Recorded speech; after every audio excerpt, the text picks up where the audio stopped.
बच्चों, गोस लॉ की second application हम देखना चाह रहे हैं। ये भी एनसीईआरटी में गिवन है और इम्पोर्टेंट है। Electric field due to uniformly charge thin spherical cell.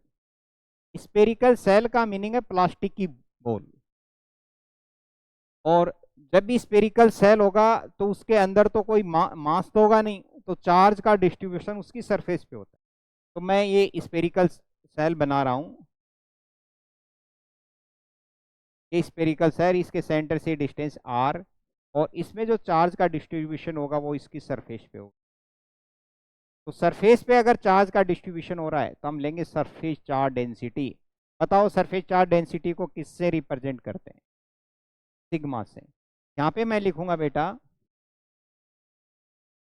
Q, Q equal to charge on air, और यहाँ पे आएगा sigma surface charge density, charge upon area, और इसकी रेडियस r है तो आ जाएगा 4πr²। r क्या है? Radius of shell. ये हमें पता होना चाहिए। अब है इलेक्ट अब हम देखो क्या करेंगे। हम जो इलेक्ट्रिक फील्ड कैलकुलेट करेंगे वो 3 पोजीशन पे कैलकुलेट करेंगे। 3 पोजीशन कौन कौन सी? आउटसाइड, ये जो स्फीयर है इसके आउटसाइड एक पॉइंट होगा, एक सरफेस पर, एक इनसाइड होगा। ओके। स्मॉल आर है, स्मॉल आर बताएगा यहाँ पे distance of point P. Point P किसको बोला? एक ऐसा पॉइंट जहां पे हमें इलेक्ट्रिक फील्ड कैलकुलेट करते हैं। अगर पॉइंट पी की पोजीशन कैपिटल आर से ज्यादा है तो वो होगा आउटसाइड। अगर इक्वल है तो कहाँ पे होगा? सरफेस पे। और small R less than capital R तो पी पॉइंट होगा इनसाइड द सेल। इन तीनों कंडीशन में हम इलेक्ट्रिक फील्ड निकालेंगे, फिर उसकी ग्राफ की बातें करेंगे, वो ग्राफ कैसा है। बोर्ड में के हिसाब से इंपॉर्टेंट है, ये इंपॉर्टेंट है, ये भी एनसीईआरटी में गिवन है। हाँ, नॉन कंडक्टिंग स्फीयर है उसका डेरिवेशन तो हम करेंगे क्योंकि एनसीईआरटी में उससे रिलेटेड क्वेश्चन दे रखा है, लेकिन वो एनसीईआरटी की बुक में उसका डेरिवेशन नहीं। ओके, तो बात करते हैं इसकी। यह है electric field outside the shell. देखो मैंने ब्रैकेट में लिखा R, small R more than capital R. Okay, तो सबसे पहले मैं वो स्फीयर बना रहा हूं। ये है स्फेरिकल शेल, इस पे है चार्ज Q,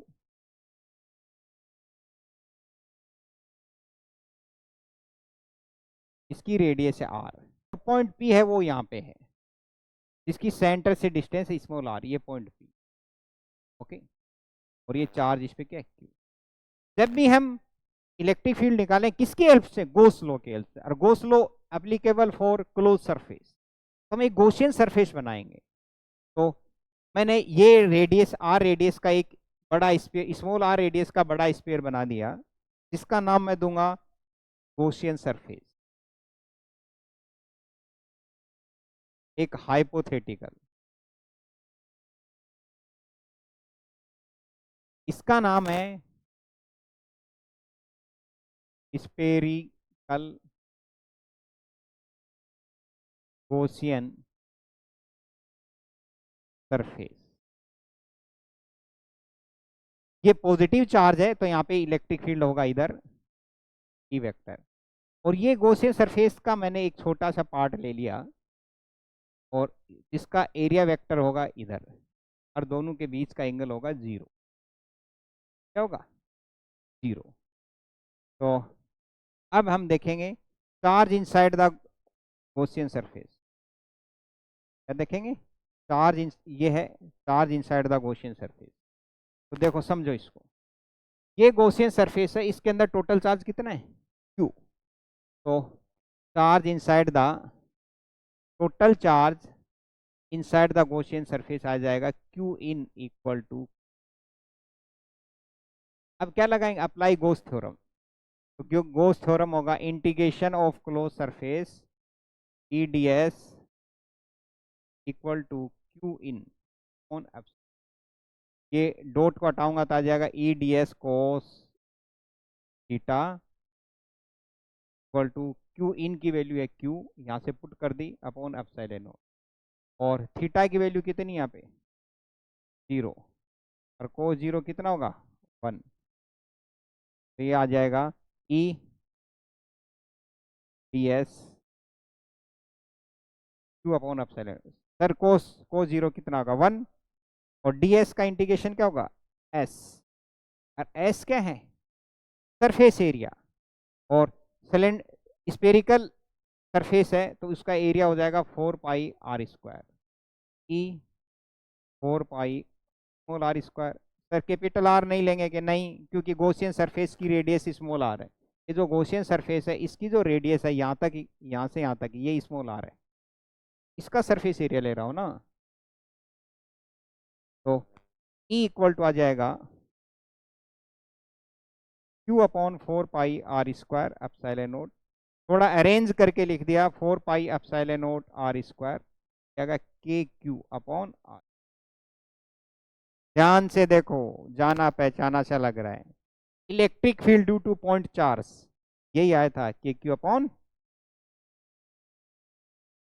कितना आया था के क्यू अपॉन, अगर मैं इसको सरफेस चार्ज डेंसिटी की, क्यू क्या है चार्ज, यहाँ पे लिखूंगा Q charge on air, R distance of point T from centre of air. Okay, इसका थोड़ा फोटो चेंज कर दूं क्या, देखो सरफेस चार्ज डेंसिटी अभी हमने लिखा था क्यू अपॉन 4πr², कि चार्ज किस पे है स्फीयर पे सेल पे है, तो क्यू इजकल टू क्या जाएगा सिग्मा इंटू 4πr², ये पुट कर दो इसमें, के सिग्मा 4πr² अपॉन r², के की value 1/4π epsilon naught sigma 4πr² upon r³, 4π से 4π क्या होगा cancel, sigma r² upon epsilon naught small r², ये भी सही है, अगर ये भी सही है और ये भी सही है। सिग्मा क्या है सरफेस चार्ज डेंसिटी, सिग्मा है यहाँ पे surface charge density, surface charge density. Okay, अब आगे आता है इसी में continue, electric field at the surface of the spherical shell, outside आ गया सरफेस पे चाहिए ये स्पेरिकल सेल, और इस पे चार्ज है क्यू, अब पी पॉइंट इसकी सरफेस पे है, अब पी पॉइंट यहाँ पे ये, यानी small R equal to capital R, तो आउटसाइड आया था ई आउट आया था हमारा के क्यू अपॉन r², अब हम आर की वैल्यू क्या है इस केस में कैपिटल आर, ये लिख देंगे K Q upon r², Q की वैल्यू होती है सिग्मा इजकल टू होता है Q upon 4πr², Q equal to sigma into 4πr², यहाँ पुट कर देंगे के की वैल्यू 1/4π एप्सिलॉन नॉट, क्यू की value sigma 4πr² upon r², r² से r² कैंसिल, 4π से 4π कैंसिल, तो ये क्या जाएगा sigma upon epsilon naught, sigma upon epsilon not. Okay, ये भी सही है। अब बात करते हैं हम इसकी inside, electric field inside the spherical shell, तो ये स्पेरिकल सेल जिस पे चार्ज क्या है Q, positive charge Q, negative भी हो सकता है, और ये इसकी रेडियस आर। अब जब मैं स्पेरिकल गॉसियन सरफेस बनाऊंगा, यहाँ पे पी पॉइंट की पोजीशन आर से क्या है कम अंदर है, यानी मैंने कहा यहाँ कहीं है पी पॉइंट, और ये डिस्टेंस यहाँ से आता क्या, तो इसकी ये गॉसियन सरफेस बना spherical Gaussian surface, spherical Gaussian surface, तो बताओ इसमें चार्ज कितना है? ये डॉटेड जो स्फीयर बना है ये सर्किल नहीं है, ये सर्कल नहीं है, ये क्या है? स्फीयर। बच्चा है, नादान बालक इसको सर्कल बना बैठता है, क्योंकि गॉस लॉ तो फिर क्लोज सरफेस के लिए लागू होगा। बताओ इसके अंदर total charge inside the Gaussian surface, इसके अंदर कितना चार्ज है बताओ, कितने पॉजिटिव है इसमें? बोलो बोलो बोलो भाई, कितना चार्ज है इसमें? कुछ दिख रहा है क्या इसमें? कितना चार्ज है? 0। तो क्यू इन आएगा 0। अप्लाई गॉस थ्योरम, जो चार्ज ही नहीं है, लो लगा दी Gauss theorem. E vector dot D S Q in epsilon naught, Q in की वैल्यू 0, इलेक्ट्रिक फील्ड भी क्या आएगा? मजे आ गए? क्या मजे आए? सेल के इनसाइड इलेक्ट्रिक फील्ड नहीं होता है। सेंटर से सरफेस तक जाऊंगा तो इलेक्ट्रिक फील्ड क्या मिलेगा? 0।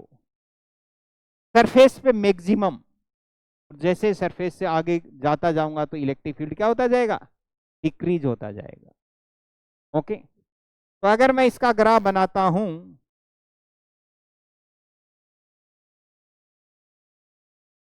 तो मैं पहले लिखूंगा ई आउट, यानी electric field outside the sphere के क्यू अपॉन आर स्क्वायर, और R more than capital R. E surface के Q upon capital R square, R equal to R, और ई इन इनसाइड के क्यू अपॉन नहीं 0 आ जाएगा, are less then. तो अगर मैं इसका ग्राफ बनाता हूं, देखो सेंटर से सरफेस तक इलेक्ट्रिक फील्ड है ही नहीं, इलेक्ट्रिक फील्ड कितना है? 0। और सरफेस पे कितना है? उसके बाद यहां पे मैं देखूं तो ई इनवर्सली प्रोपोर्शनल है R square, electric field outside the shell inversely proportional. R को बढ़ाऊंगा तो ई घटेगा, आर को डबल कर दूंगा तो डबल का स्क्वायर होगा 4, ये हो जाएगा 1/4। कितना हो जाएगा? 1/4। तो अगर मैं इसका ग्राफ बनाता हूं ई वर्सेज आर, यहां पे मैं लिखूंगा small R is equal to capital R, ये सरफेस की बात कर रहा। ओके, तो सरफेस से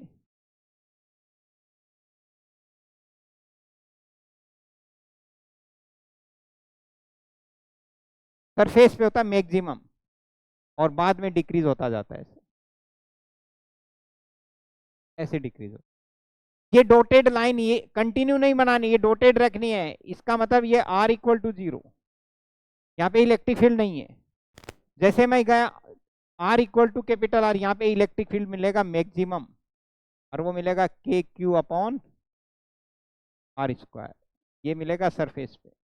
और उसके बाद देखो जैसे मैंने आर को इंक्रीज किया, जैसे मैंने आर को इंक्रीज किया बेटा, तो इलेक्ट्रिक फील्ड डिक्रीज हो रहा है। देखो ये आर बढ़ा, यहां से यहां गया, इलेक्ट्रिक फील्ड यहां से ड्रॉप होकर यहां नीचे आ गया। ओके, तो ग्राफ ने कहा, ग्राफ क्या कह रहा है? From centre to surface electric field is 0, at the surface of the sphere electric field is maximum. और कितना हो जाएगा? E इक्वल टू कितना लिखूं? K Q upon R square. Graph is discontinuous. Discontinuous का मतलब देखो पहले ग्राफ टूटा हुआ है, यहां से यहां तक कोई ग्राफ नहीं है, सेंटर टू सरफेस, उसके बाद कंटिन्यूअस। और electric field non uniform, electric field क्या है? नॉन, क्योंकि इलेक्ट्रिक फील्ड किस पे डिपेंड कर रहा है? आर पे। इसको जैसे इंक्रीज करूंगा आर को, ये क्या हो जाएगा? डिक्रीज। क्या हो जाएगा? सेम यही पैटर्न बनता है किसके लिए? किसके लिए बनता है? Non conducting sphere. जब बॉडी नॉन कंडक्टिंग होती है, सॉलिड स्फीयर है, तो उसके वॉल्यूम में चार्ज आता है, और वॉल्यूम में जब चार्ज आता है तो लीनियर चार्ज डेंसिटी नहीं लेंगे, surface charge density, volume charge density. और वॉल्यूम चार्ज डेंसिटी का फॉर्मूला तो चार्ज अपॉन वॉल्यूम। क्या होता है? चार्ज अपॉन वो और देख लेते हैं, चार्ज अपॉन वॉल्यूम। ओके, ये रहा electric field due to non conducting sphere. ये नॉन कंडक्टिंग स्फीयर बनाया मैंने। अब इसकी जो रेडियस है, इसकी जो रेडियस है वो है कैपिटल आर। इसके अंदर चार्ज है, आउटसाइड नहीं, कहाँ है, अंदर। बोलो कहाँ पे, अंदर, सेंटर से ये डिस्टेंस। तो क्यू क्या है, क्यू यहाँ पे है चार्ज, आर क्या है, radius of the sphere, radius of sphere. Okay, और यहाँ पे हो जाएगा rho, volume, charge upon volume 4/3 πr cube, क्योंकि एक स्फीयर का वॉल्यूम होता है वो 4/3 πr।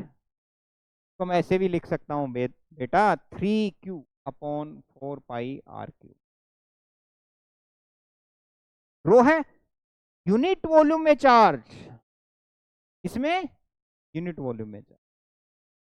Electric field outside the sphere, electric field outside the sphere, तो ये स्फीयर वही स्फीयर बना रहा हूं, इसकी ये रेडियस क्या है आर, और यहाँ पे निकालना है, ये पॉइंट पी है, यहाँ पे जो सेंटर से इसकी जो डिस्टेंस है क्या, स्मॉल आर है, और इसके वॉल्यूम में चार्ज कितना है क्यू, ये वॉल्यूम है इसका, यूनिफॉर्मली डिस्ट्रीब्यूटेड है। यहाँ पे इलेक्ट्रिक फील्ड बताना है, तो यहाँ पे इलेक्ट्रिक फील्ड बताने के लिए हम क्या ड्रॉ करेंगे, गॉसियन सरफेस, आर रेडियस की एक स्फीयर बनाऊंगा, और फिर उसके अंदर टोटल चार्ज कितना आ जाएगा क्यू। तो यही डायग्राम फिर मैं यहाँ बना रहा हूँ, यहाँ पे to make a spherical Gaussian surface, ये स्फीयर और इसकी रेडियस आर, और मेरे को इलेक्ट्रिक फील्ड बताना है यहाँ पे पी पॉइंट पे। तो पी पॉइंट को इस ये बना दी मैंने स्फेरिकल गॉसियन सरफेस।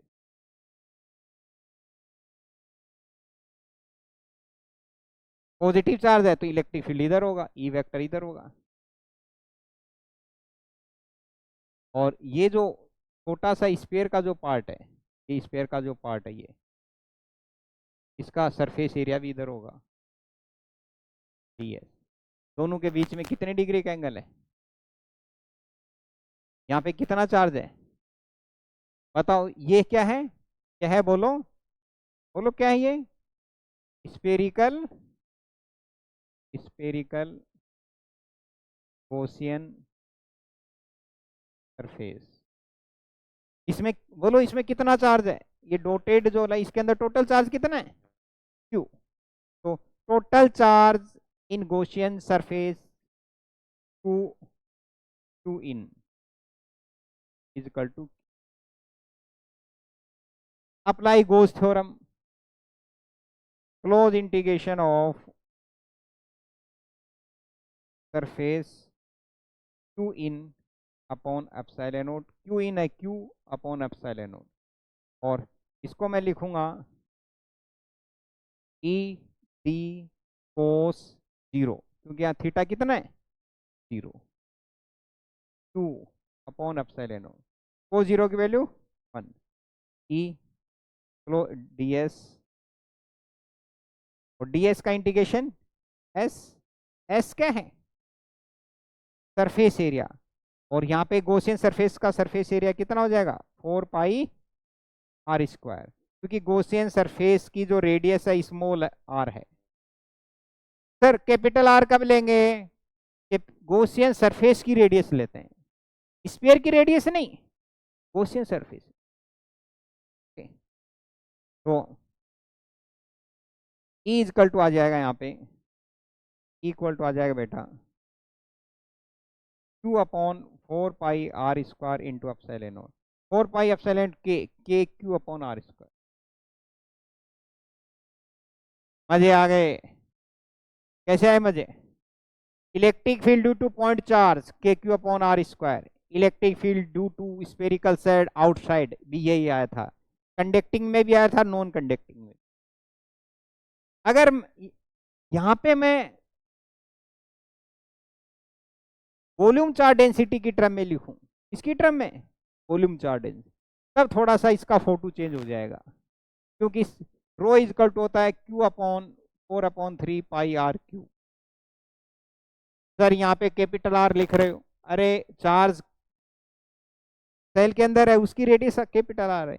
यहाँ पे गॉसियन सरफेस की रेडियस लेते हैं, ये पलटी खा के ऊपर जाएगा तो आ जाएगा 3Q/4 पाई आर क्यू। तो यहाँ से आ जाएगा 3Q इज इक्वल टू आ जाएगा rho into 4 pi R cube, और Q इज इक्वल टू आ जाएगा rho into 4 pi R cube upon 3। ये वैल्यू मैं यहाँ पुट करूंगा, Q की वैल्यू। K की वैल्यू क्या होती है? K की वैल्यू बताओ क्या होती है? 1/4 पाई एप्सिलॉन नॉट। Q की वैल्यू रो 4 पाई r³ अपॉन 3 और इंटू आर स्क्वायर। 4 पाई से 4 पाई क्या हो गया? कैंसिल। तो क्या है हमारे पास? Rho upon 3 epsilon naught r³ upon R square. क्या आ गया? Rho upon 3 epsilon naught r³ upon R square. ये डेरिवेशन बोर्ड में नहीं है, ओके, ये आ जाएगा। नेक्स्ट हम बात करते हैं किसकी? सरफेस पे। सरफेस पे क्या आएगा? Electric field at the surface of the sphere. तो सरफेस के लिए small r is equal to क्या लिख देंगे? Capital R. आउटसाइड कितना आया था? तो ई सरफेस के Q upon capital R square. Okay, फिर आ जाएगा क्या? फिर आ जाएगा इनसाइड। इनसाइड में मजे आएंगे भाई। मेन चीज बताने का मेरा ये है, क्योंकि इसी से रिलेटेड क्वेश्चन एनसीईआरटी में सोल्ड एग्जांपल जाओ, ये फॉर्मूला यूज होगा। ये है एक स्फीयर जिसकी रेडियस है r और इसमें चार्ज है q, और इसके अंदर एक पॉइंट है p ये, और यहाँ पे मेरे को इलेक्ट्रिक फील्ड बताना है, यहाँ पे स्मॉल r। तो इसको मैंने क्या ले लिया यहाँ पे, इस रेडियस की मैंने बना ली spherical Gaussian surface.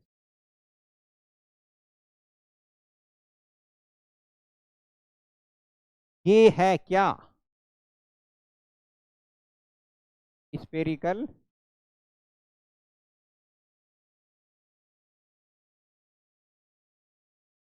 Gaussian surface. Okay, अब देखो क्या करना है। ये है स्फेरिकल गॉसियन सरफेस। अब पूरे जो स्फीयर में चार्ज कितना है? Q कितना है? इसके अंदर चार्ज मैंने पूरे में क्यों, इसके अंदर मैंने ले लिया चार्ज कितना है? Q days. क्या है? गॉसियन सरफेस के अंदर चार्ज है Q डेज। लेकिन बेटा Q डेज की वैल्यू हमें Q की टर्म में चाहिए, इसकी टर्म में चाहिए। तो हमें पता है इसके जो पूरे वॉल्यूम में जो चार्ज है, पर यूनिट वॉल्यूम जो चार्ज है वो है रो। कितना है? हमें कितने वॉल्यूम में चाहिए? गॉसियन सरफेस का वॉल्यूम मैंने ले लिया V1, तो V1 में चाहिए तो क्या कर देंगे? रो इंटू, ये इंपॉर्टेंट बात है, देखो total charge in Gaussian surface, total charge, ये जो बच्चा समझ जाएगा इसका मतलब कुछ नहीं, टोटल चार्ज इन गॉसियन, तो Q डेज रो इंटू V1। V1 है volume of Gaussian surface, GS का मतलब गॉसियन सरफेस। सर ऐसे क्यों कर रहे हो, क्यू डेसी क्यों नहीं ले रहे?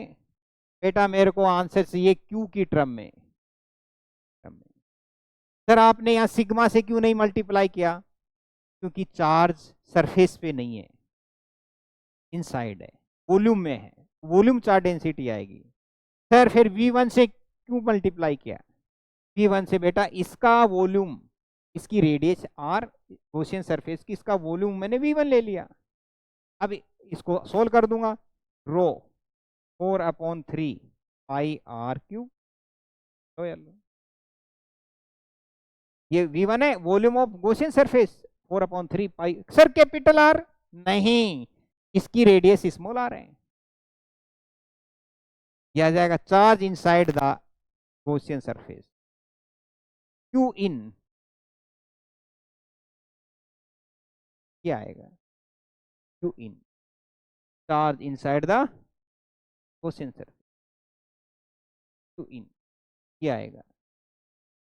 ओके, तो यहाँ पे इलेक्ट्रिक फील्ड की मैं बात करूं तो यहाँ पे जो इलेक्ट्रिक फील्ड होगा वो ऐसे होगा, और इसका एरिया वेक्टर भी इधर होगा, और दोनों के बीच के एंगल कितना होगा, 0। तो E ds cos 0 Q इन अपॉन एप्सिलॉन नॉट, और Q इन ये रहा रो, रो की वैल्यू, रो की वैल्यू सर, रो की वैल्यू ये रही, ये रही रो की वैल्यू, देखो ये रही Q/4/3 पाई R क्यूब, ये भी पुट करेंगे लास्ट में, ठीक है ना, ये रो की वैल्यू। तो रो इंटू 4/3 पाई R क्यूब अपॉन ई आ गया, ds का हो जाएगा s को 0 1, क्या जाएगा 4 pi rho cube upon 3 epsilon naught, और सरफेस एरिया गॉसियन सरफेस का सरफेस एरिया आ जाएगा 4 pi r square, small r square, क्योंकि रेडियस स्मॉल r है। क्या आ जाएगा E equal to E into 4 pi small r square 4 pi rho r cube upon 3 epsilon. 4 pi से 4 pi cancel, ये r से एक ये कैंसिल हो जाएगा, एक r बच जाएगा, तो क्या बचेगा यहाँ पे रो r अपॉन एप्सिलॉन। ये इलेक्ट्रिक फील्ड आएगा किसकी टर्म में, volume density. E equal to आ जाएगा rho r upon 3 epsilon naught, rho है वॉल्यूम डेंसिटी और r है position of point P from centre. Okay, अब मैं इसको Q की टर्म में लिखना चाहूंगा, तो Q की टर्म में लिखूंगा, Q की इसकी वैल्यू सरफेस चार्ज डेंसिटी होता है Q/4/3 पाई R क्यूब, ये पुट कर देंगे Q R, इसकी वैल्यू ये पुट कर 4/3 पाई R क्यूब, और इस इंटू 3 एप्सिलॉन नॉट, 3 से 3 कैंसिल हो जाएगा, ये बन जाएगा QR 4 pi epsilon not R cube, और ये 1/4 बस है KQ R/R क्यूब, ये आएगा इनसाइड Q और R की टर्म में। ऊपर है मीटर, वो नीचे मीटर क्यूब, कट करूंगा तो मीटर स्क्वायर ही आएगा, ये आएगा आउटसाइड। ये सही है डेंसिटी की टर्म में, और ये सही है Q की टर्म में। Q क्या है, charge on spheric, charge on, charge inside the sphere. R है position of point P inside the sphere, और R है रेडियस। ओके, तो आउटसाइड वही था जो सेल में था, सरफेस पे वही था जो सेल में था, लेकिन इनसाइड चेंज हो गया है। इनसाइड देखो इलेक्ट्रिक फील्ड डायरेक्टली प्रोपोर्शनल आ रहा है, जैसे जैसे सेंटर से सरफेस की तरफ जाऊंगा इलेक्ट्रिक फील्ड इंक्रीज होगा, और सरफेस पे मैक्सिमम होगा और बाद में डिक्रीज होगा। ओके, तो नेक्स्ट ग्राफ बिटवीन इलेक्ट्रिक, तो मैं लिख रहा हूँ आउटसाइड ई आउट के Q upon R square, E surface के Q upon capital R square, और ई इन आया हमारा के Q small R upon R cube. तो यहाँ पे मैं देखूँ E directly proportion R square के, और यहाँ पे देखूँ ई डायरेक्टली प्रोपोर्शन आर। तो बेटा अगर ये ग्राफ मैं बनाता हूँ,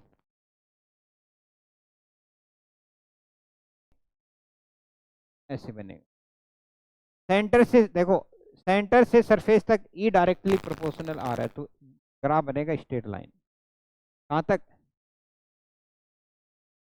ई के सरफेस तक। सरफेस पे क्या हो गया? मैक्सिमम। उसके बाद आर को इंक्रीज कर रहा हूँ तो ई क्या होगा? डिक्रीज। ये आ जाएगा ऐसे, और ये है मैक्सिमम। मैक्सिमम के क्यू आर स्क्वायर, यहाँ पे है आर, ये क्या है? ये ग्राफ बनेगा। From centre to surface electric field increase at surface it become maximum, outside the surface electric field continuously decreases. Graph is continuous, continuous का मतलब सेंटर से सरफेस कंटिन्यूस है, और electric field is non uniform. Non uniform का मतलब क्या है? क्या मतलब है? कि डिस्टेंस पे डिपेंड कर रहा है। किस पे डिपेंड कर रहा है? डिस्टेंस। ओके। तो अगर बोर्ड के हिसाब से देखूं तो नॉन कंडक्टिंग स्फीयर के आपको इलेक्ट्रिक फील्ड का फॉर्मूला पता होना चाहिए। आउटसाइड के Q upon R square, inside surface के Q upon capital R square, और इनसाइड के Q R upon R cube. वहां पे इनसाइड क्या है? जीरो। किसमें? सेल में। ओके, ये इसका ग्राफ। ओके, इसका इस फॉर्मूले का यूज मैं भी करूंगा।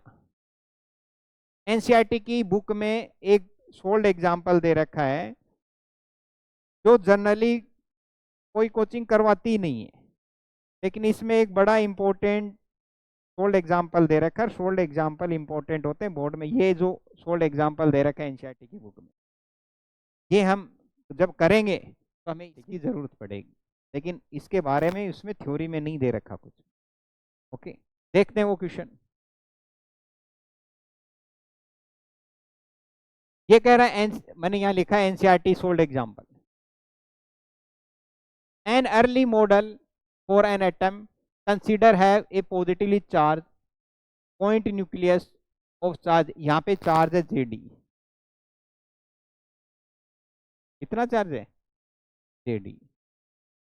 Surrounded by uniform density of negative charge of radius, ये रेडियस है, यहाँ से यहाँ तक की रेडियस है आर, और इसके बाहर भी चार्ज है, और यूनिफॉर्मली डिस्ट्रीब्यूटेड है। नेगेटिवली क्वेश्चन कह रहा है, उसकी वैल्यू माइनस जेडी। कितनी है? Minus Ze. Uniformly distribution. Okay. The atom as whole is neutral, इसका मतलब जितना पॉजिटिव चार्ज उतना क्या है? नेगेटिव। जेड ई और माइनस जेड ई क्या जाएगा? जीरो। का मतलब एटम क्या है? एटम तो वैसे भी न्यूट्रल ही होता है, जितने प्रोटॉन उतने इलेक्ट्रॉन होते हैं। ओके, अब आ जाओ।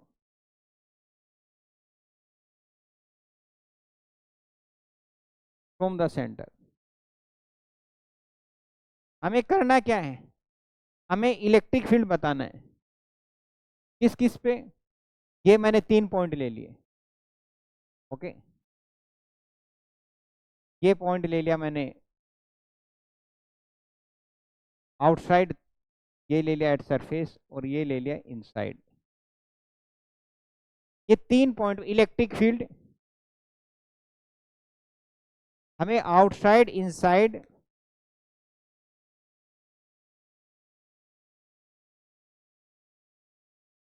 What is the electric field at distance r. यहाँ पे लिखूं what is the electric field at point 3, 2 and 1, ये हमें फाइंड आउट करना है। ओके, तो electric field at point third, यह है इलेक्ट्रिक फील्ड एट थर्ड। तो जब मैं इलेक्ट्रिक फील्ड एट थर्ड पे बात करूंगा तो मैं यहाँ से यहाँ तक की डिस्टेंस आर लेके एक गॉसियन सरफेस ड्रॉ करूंगा। तो गॉसियन यहाँ दोबारा बना लेते हैं ये डायग्राम 3 पॉइंट के लिए।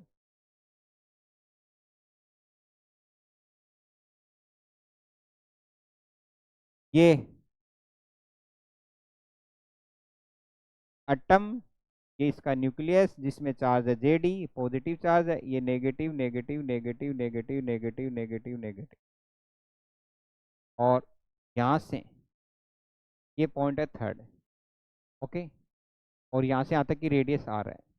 तो इसको सोल्व करने के लिए मैं एक गॉसियन सरफेस बना लूंगा, ये Gaussian surface, spherical Gaussian surface. क्या बना लेंगे? Spherical Gaussian surface.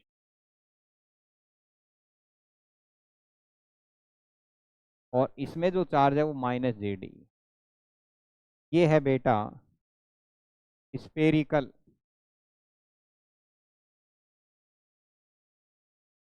Gaussian surface, spherical Gaussian surface.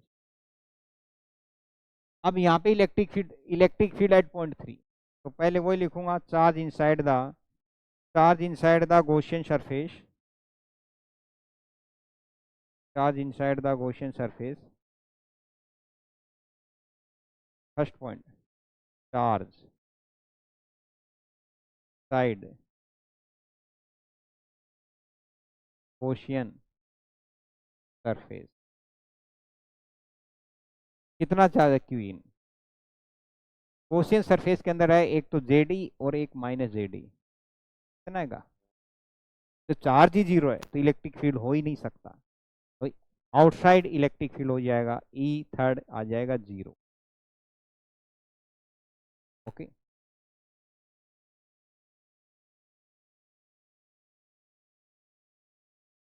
Electric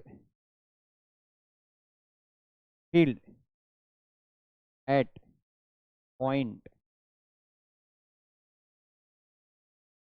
तो 2 पॉइंट को जब मैं 2 पॉइंट यहाँ पे, ओके, और 1 पॉइंट मैं लूंगा यहाँ पे, 2 पॉइंट को जब मैं लेके गॉसियन सरफेस बनाऊंगा तो charge in Gaussian surface, charge charge in Gaussian surface,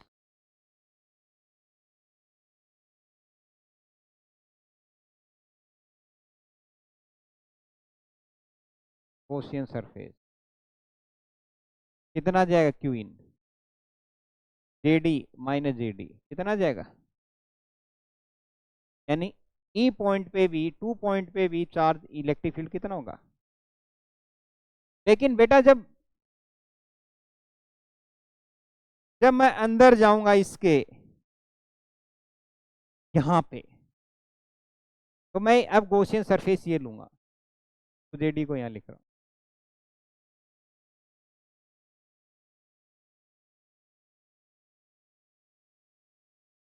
अब ये जो गॉसियन सरफेस है, ये गॉसियन सरफेस, ओके। अब इसमें कुछ पार्ट पॉजिटिव तो कंप्लीट है, लेकिन कुछ पार्ट क्या है? नेगेटिव। इसके अंदर पॉजिटिव चार्ज तो जेडी है, लेकिन नेगेटिव क्या माइनस जेडी नहीं है, उसका कुछ क्या है? पार्ट है। तो मैं ये देखूंगा इसमें कितना नेगेटिव चार्ज है, फिर हम टोटल चार्ज निकालेंगे। फिर हम क्या निकालेंगे? Total charge. तो थर्ड पॉइंट लिखेंगे, इलेक्ट्रिक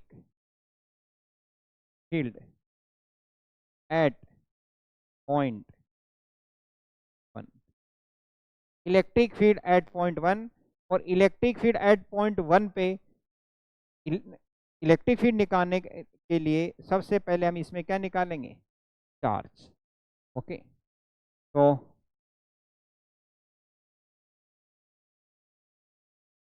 यहाँ पे लिख रहा हूं positive charge inside Gaussian surface Q आ जाएगा ZE, Q1 equal to ZE। Negative charge in negative charge in Gaussian surface कितना जाएगा Q2 माइनस ZE। ऐसे लिख दिया तो गलत हो गया। ये पूरे गॉसियन सरफेस पूरे नेगेटिव को कवर नहीं कर रही, कुछ नेगेटिव पार्ट को कवर कर रही है। तो हमें पता है यूनिट वॉल्यूम में चार्ज कितना है, रो, कितना है रो। और V1 इसका वॉल्यूम मैंने ले लिया V1, तो यहां पे मैं लिखूंगा चार्ज तो कैसा है नेगेटिव है, minus rho into V1, minus rho into V1। बोलो तो रो होगा charge Q upon 4/3 pi r cube, और V1 होगा 4/3 pi small r cube. Sir यहाँ पे तो कैपिटल आर, यहाँ स्मॉल आर। अरे भाई जो नेगेटिव चार्ज है, कंप्लीट नेगेटिव चार्ज है, उसकी रेडियस यहाँ से यहाँ तक कैपिटल आर है। गॉसियन सरफेस में जो नेगेटिव चार्ज है उसकी रेडियस यहाँ से यहाँ तक, ये रेडियस स्मॉल आर है, ये स्मॉल आर है। तो मैं तो इसका वॉल्यूम ले रहा हूं ना, इसकी रेडियस स्मॉल आर है, इसलिए हमने यहाँ स्मॉल आर लिखा है। ये आ जाएगा, ये इससे और जेडी की वैल्यू कितनी है, क्यू की वैल्यू कितनी है जेडी, तो आ जाएगा जे negative ZE R³ upon R²। इतना चार्ज होगा उसमें Gaussian, negative charge in Gaussian surface इतना होगा, पॉजिटिव इतना है। ये टोटल चार्ज लिखूंगा, टोटल चार्ज Q इन,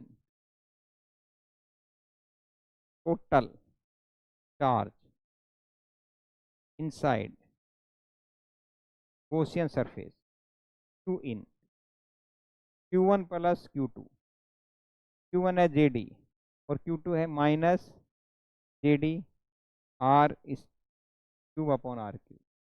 ZD बाहर ले लिया, 1 माइनस R³ अपॉन R। ये है टोटल चार्ज उसके अंदर।